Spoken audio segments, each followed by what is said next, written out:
If this season of life is a classroom, what is it teaching you about being human? If this season of my life was a class, I would say it's probably gym class. I'm not gonna lie to you. Mm, But in terms of what I'm learning, would be differentiating between my instincts and anxiety. That's a big problem that I have. Like mm, people are always like, a woman's instincts, like you just know when you know. mm. For me, I do not be knowing. I Like was I do not be knowing. Like it's actually anxiety talking right now. Like that's not a mm, real concern at the moment. Like that sudden urgency is mm, actually anxiety.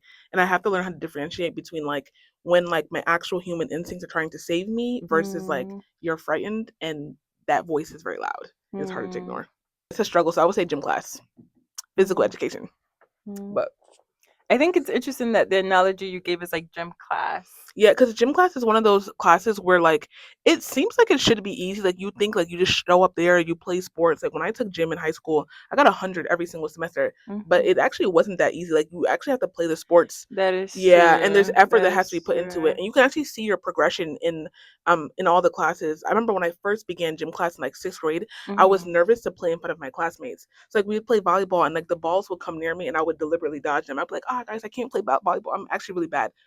Actually secretly inside I'm very competitive. I do want to play for real, but I was just nervous. So it's like Mm, it took a numerous instances of like my classmates getting irritated at me for not hitting the ball when I was supposed to, for me to be like power up and then actually lock in and like start playing the game well. And I think that translates well to how I live my actual life. Like I get mm, it wrong quite often, and mm. then at Don't some we point, all? yeah, at some point it clicks.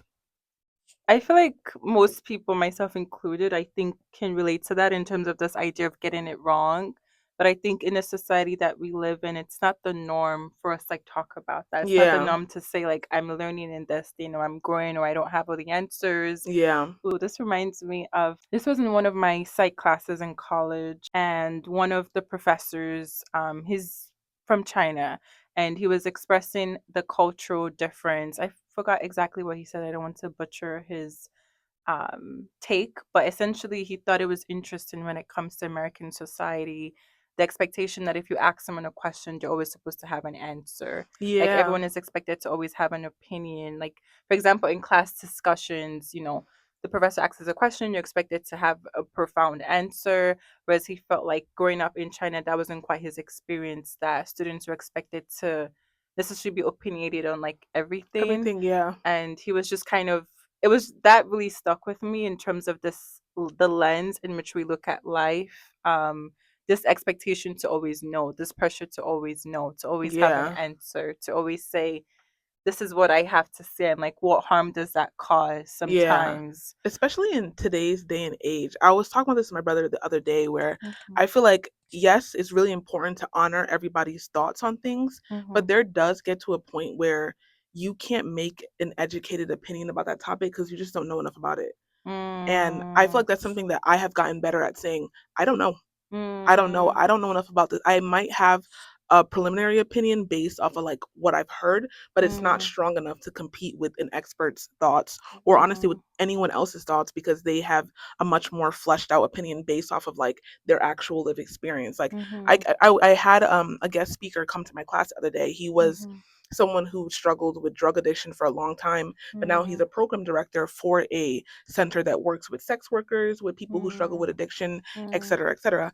And when he was there, I remember thinking to myself, I was like, I don't know what to contribute to this conversation because I've never mm, struggled with addiction and I also don't know mm, anyone who does. mhm, But then I was telling my professor that, like, oh, I don't know what to contribute to this conversation. Like, what should I really say, beyond like, I empathize with your experience. mm, And so she was telling me, so like, you've never had an experience in your life as a person where you feel like your health or your life interests were not taken seriously because of like your social background. And I was like, oh, I was like, you know what? When you put it like that, I was like, you have a good point.